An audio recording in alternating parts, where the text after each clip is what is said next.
కూతురు ఒక రాజద్రోహి. మేము తను చేసిన పాపాలకు శిక్ష మీకు వెయ్యక ముందే వెళ్ళిపోండి ఇక్కడి నుంచి. నేను ఎక్కడికి వెళ్ళను. మీరు రాజా సాబ్ ఏంది మీరు ఆవిని కాపాడడానికి ఎందుకో నీకు అంత ఆత్రం? ఆవిడికి నీకు సంబంధం ఏంటి? గామె నాకు తల్లిగా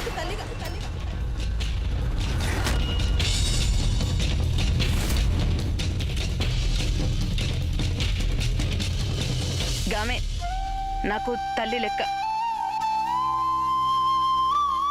గామె మాకే కాదు, రాజా సాహెబ్ కూడా తల్లి లెక్కనే. మాకు తల్లి కాదు. ఈవిడ మమ్మల్ని మా జీవితంలో అతిపెద్ద మోసానికి గురి చేసిన మోసగత్తెకి అమ్మ. మమ్మల్ని చంపబోయింది.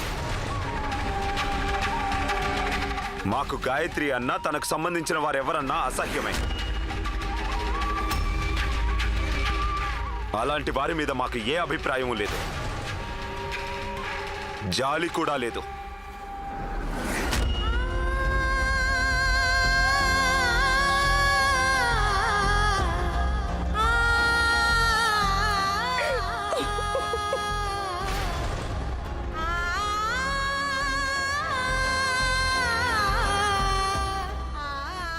గాయత్రి,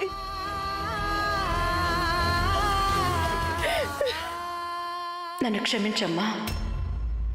నేను నీకు నిజం చెప్పలేను, కానీ ఒక తల్లి కన్నీళ్లు తుడిస్తే ఇంకొక తల్లి చెరసాల్లోనే ఉండిపోవాల్సి వస్తుంది. ఇక రాజమాతని బయటకు తీసుకురావటంలో ఆలస్యం చేయకూడదు.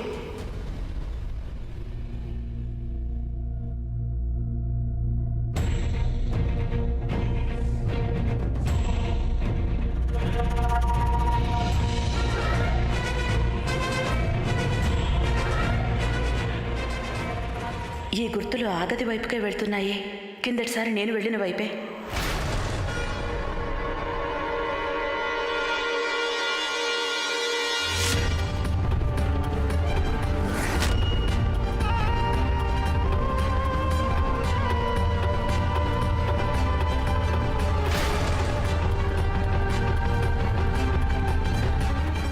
నేల మీద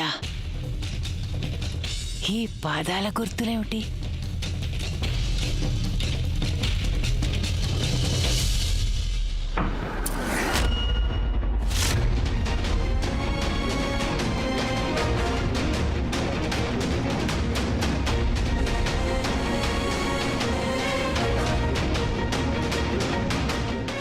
రాజమా,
నువ్వు ప్రేమ గురించి చాలా పెద్ద పెద్ద మాటలు మాట్లాడతావు కదా. ఇంతకీ నీకు ప్రేమ తాపం గురించి ఏమైనా తెలుసా అసలు? సరే అయితే మేము ఈ రోజు నిన్ను తప్పకుండా ఆ ప్రేమ తాపం ఎలా ఉంటుందో చూపించి తీరుతాం.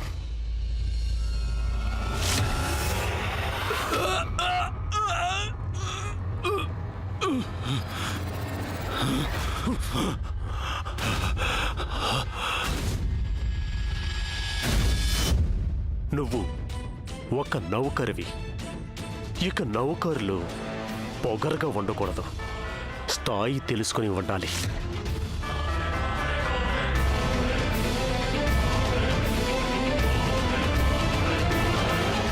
ఇదిగో ఇక్కడికి వచ్చి మా కాళ్ళు పట్టు.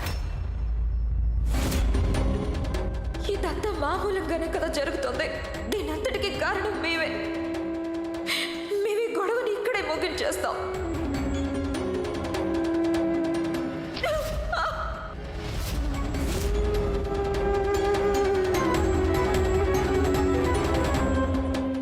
నీకే చెప్పేది, కాళ్ళు పట్టు.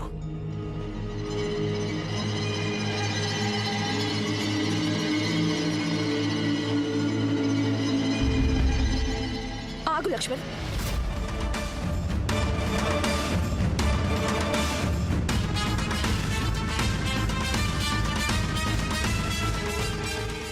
నువ్వు వెళ్ళిక్కడి నుండి.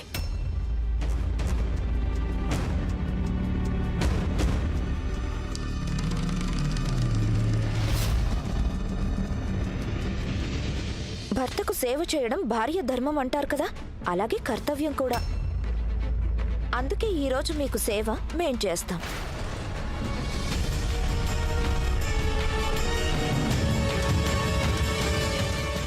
మీరు ఆగండి రాకుమారి.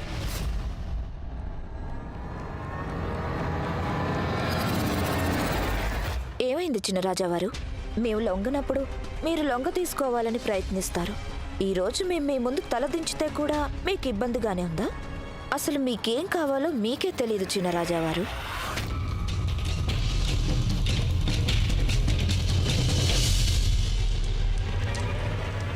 పెదరాణి అమ్మ ఇక్కడేం చేస్తున్నారు? ఇంత చీకటిగా ఉంది, ఏమీ కనిపించట్లేదు.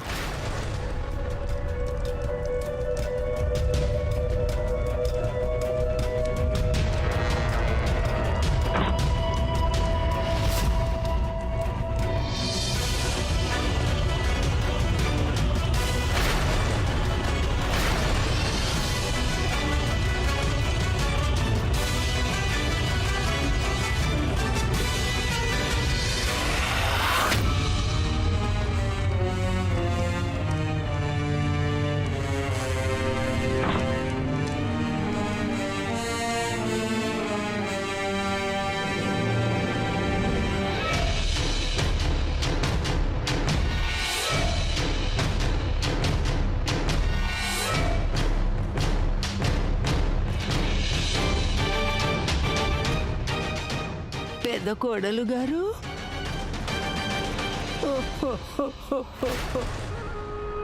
మిమ్మల్ని ఇలా చూస్తుంటే మా మనసుకు ఎంత కష్టంగా ఉందో మీకు మాటల్లో చెప్పలేం. రాణా గారు ఎలా అయిపోయారు, అందుకని మీరు కూడా జీవితంలో ఓటమి ఒప్పుకుంటారా? మీకు తెలుసా రాణా గారు ఎంతలా మారిపోయారు? అది దాని పేరేంటి? రాజేశ్వరి.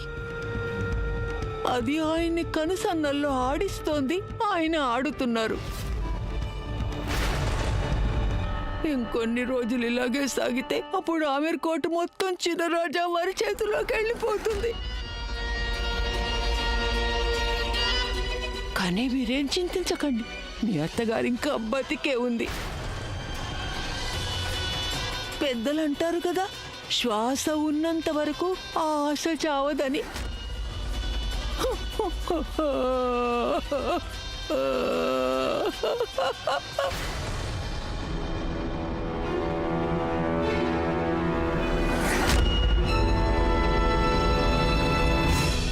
అంటే దీని అర్థం పెదరాణి అమ్మ మన వైపే ఉన్నారన్నమాట. అలా అనిపిస్తోంది, కానీ లక్ష్మణ్, నేను పూర్తిగా ఆవిడ మీద నమ్మకం ఉంచలేను. ఈ రోజుకి రాజమాత చెప్పిన మాటలు నా చెవుల్లో ప్రతిధ్వనిస్తూనే ఉంటాయి. నేను ఇంతకు ముందు కూడా పెదరాణి అమ్మ రంగులు మార్చడం చూశాను. అంతేకాదు, ఈ మహల్లో ఇంకెవరో ఉన్నారని కూడా తెలుసు. వాళ్లే రాజేశ్వరికి సాయం చేస్తున్నారు. అందుకే ఈ సమయంలో పెదరాణి అమ్మని నమ్మడం అంటే కొంచెం కష్టమే. ఇప్పుడు నేనెవరినైనా నమ్మొచ్చు అంటే అది కేవలం రాజమాత ఒక్కరే. అందుకు నేను ఆవిడతో ఒంటరిగా మాట్లాడాలి. కానీ ఆ సమయంలో అక్కడికి ఎవరూ వస్తారన్న భయం కూడా కలగకూడదు. మీరు చెప్పింది నిజమే. ఇది మీకోసమే.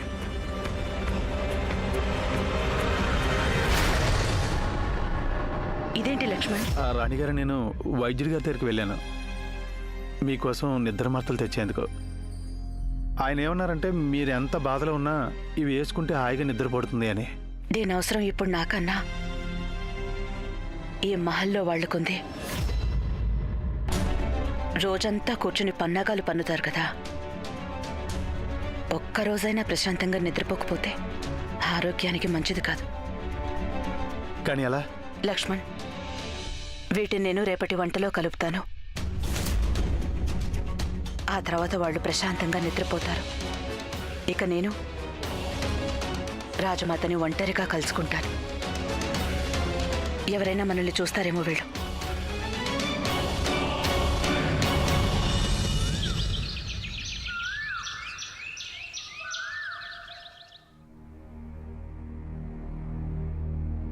ఇగో అన్నా, జర ఒక గిలాసుల నీళ్లు తీసుకొస్తావా? అలాగే.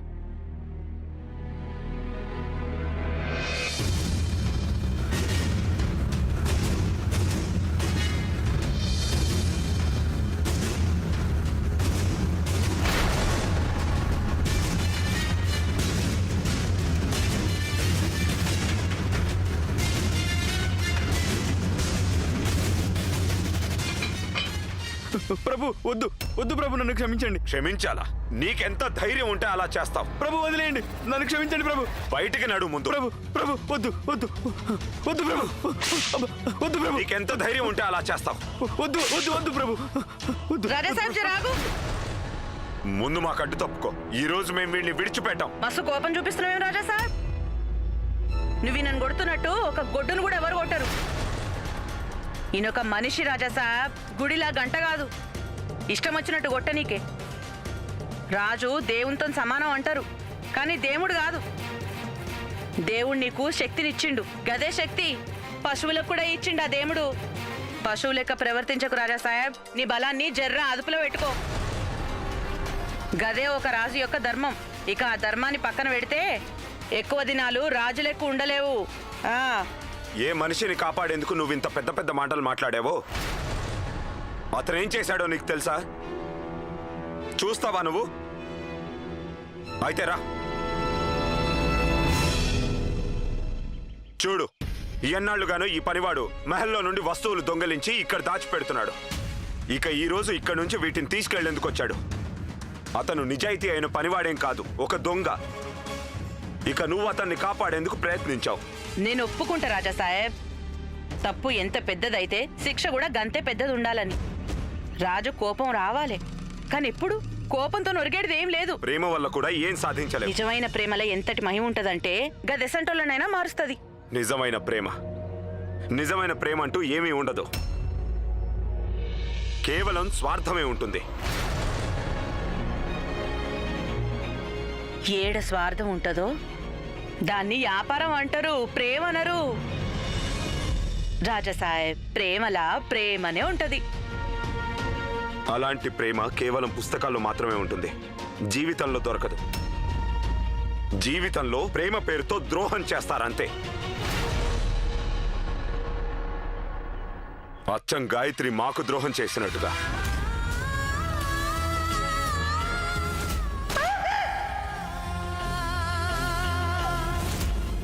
ఆడవాళ్లకు కేవలం ద్రోహం చేయడం మాత్రమే వచ్చు, ప్రేమను పంచడం రాదు. ఆడోళ్ళందరూ ఒకే తీరును ఉండరు రాజా సాహెబ్. అన్ని కథలు ఒకేలా ఉంటాయి. ప్రేమతో మొదలయ్యి ద్రోహంతో అంతం అవుతాయి. ఎవరిని అందరికన్నా ఎక్కువగా ప్రేమిస్తామో వారే అందరికన్నా ఎక్కువగా బాధిస్తారు.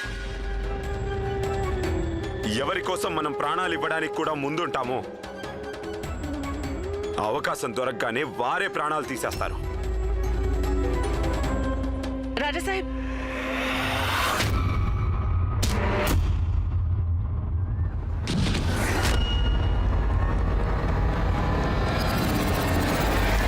రాణి రాజేశ్వరి, రాణా గారెక్కడ? మాకు బాగా ఆకలి వేస్తుంది. పెదరాణి అమ్మ రాణాగారు అక్కడ తోటలో తిరుగుతున్నారు. ఆయన నాతో చెప్పి పంపారు, తర్వాత భోంచేస్తారంట. అది ముందే చెప్పుండొచ్చు కదా. మేమిక్కడ ఆకలితో చచ్చిపోతున్నాం. నిద్రపోతున్నావా ఇంతవరకు?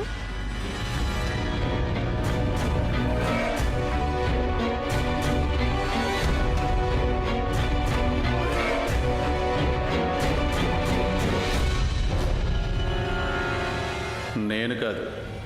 ఇప్పుడు ఈ భోజనం చేశాక మీరందరూ ఖచ్చితంగా నిద్రపోతారు చిన్నరాణి వారు. ఇక అప్పుడు రాణి గాయత్రి రాజమాతను వెతుకుతారు. ఏంటిది? బుద్ధి లేదా నీకు? నీకంత గోతులో పడాలనుంటే నువ్వు దూకొచ్చుగా. మమ్మల్ని నీతో లాగాల్సిన అవసరం ఏమొచ్చింది? మా దగ్గర ఒక మాట చెప్తుంటారు, మేము ఎట్లనైనా మునుగుతాము, మాతో పాటు మిమ్మల్ని కూడా ముంచేస్తామని. నీకసలు బుద్ధి లేదు. రాజు ఎట్లుంటే ప్రజలు కూడా గట్లనే ఉంటారు. నోర్ముయ్. మాకిలాంటి పనికిరాని మాటలు అస్సలు ఇష్టం ఉండవు. ఇసంటి మాటలు ఎందుకు మాట్లాడతావు రాజా సాహెబ్? ఎందుకు మాట్లాడతావు? గమ్మునుండాలి. నీ కోపాన్ని జర అదుపులో పెట్టుకో. సేవకులారా, ఎవరక్కడా? ఎవరైనా ఉన్నారా? సేవకులారా, ఎవరైనా ఉన్నారా? ఒకటి ఇంత పెద్ద బాయి కట్టించినావు, రెండు నన్ను ఇందులోకి తోసేసినావు. మేము నిన్ను తోసామా? మరి లేకపోతే ఇంకెవరు? ఈడికెంచి పోయేది ఉందా, లేక ఈడ్నే పండుదాం అనుకుంటున్నావా?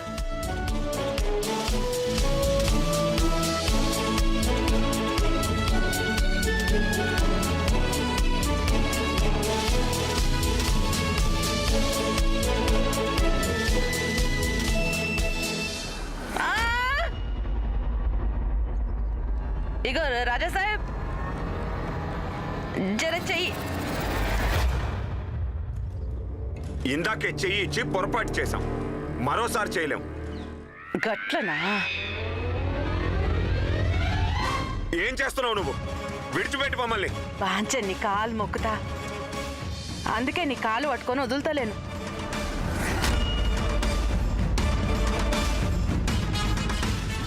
వదులు మమ్మల్ని, వదులు. విడిచిపెట్టు. ఏమనుకుంటున్నావు నువ్వు? నన్ను ఈ బాయిలో వదిలేసి నువ్వు ఒక్కనివి హాయిగా తప్పించుకుందాం అనుకుంటున్నావు? ప్రజల బాధ్యత అంతా రాజుగారిదే, అందుకు ఈ బాధ్యత నువ్వు తీర్చాల్సిందే. నువ్వు గిన ఈడికించి బయట పడితే అప్పుడు నన్ను కూడా తీసుకుపోవాల్సిందే.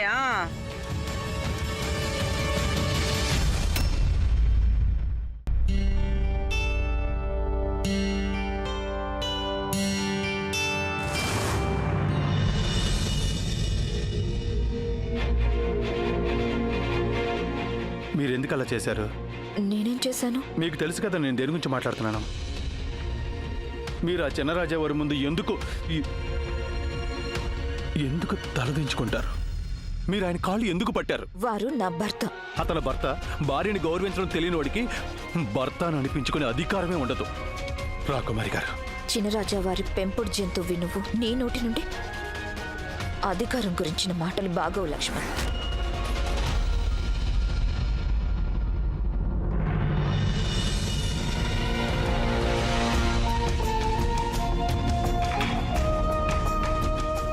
లక్ష్మణ్, ఈ చిరుత ఈ బోన్లోకి తాను ఇష్టంగానే వచ్చాడు. ఎవరో ఇచ్చే డబ్బు కోసం రాలేదు, ఎవరికో భయపడిపోయి ఇక్కడికి రాలేదు. వచ్చాడు అంటే కేవలం తన ప్రేమ కారణంగా. మీకు తెలుసు కదా, నేను ఒకసారి మీ ప్రేమ కోసం ఈ మహల్ని వదిలి వెళ్ళిపోయాను. మీ ప్రేమే మళ్ళీ నాకెక్కడికి వచ్చేందుకు ధైర్యాన్ని ఇచ్చింది. ఇక ఏం జరిగినా సరే ఈసారి నేను నా ప్రేమని ఓడిపోని పను.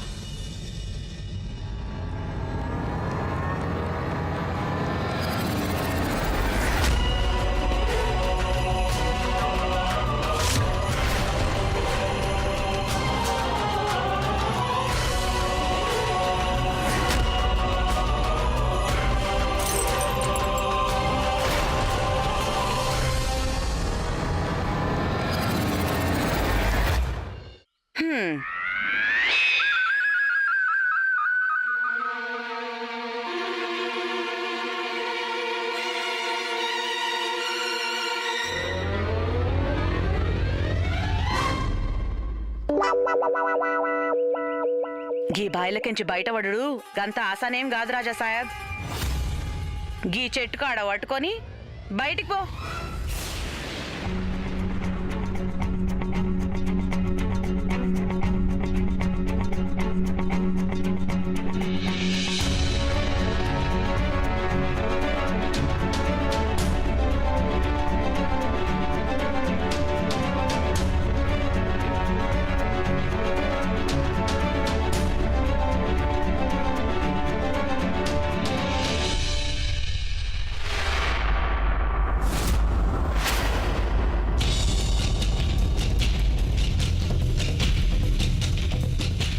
ఇంకా చూపించండి దారులు.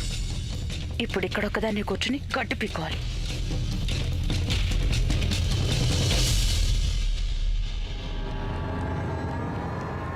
బయటకు వెళ్తే మా బాధ్యతను వెంట తీసుకొని వెళ్తాం.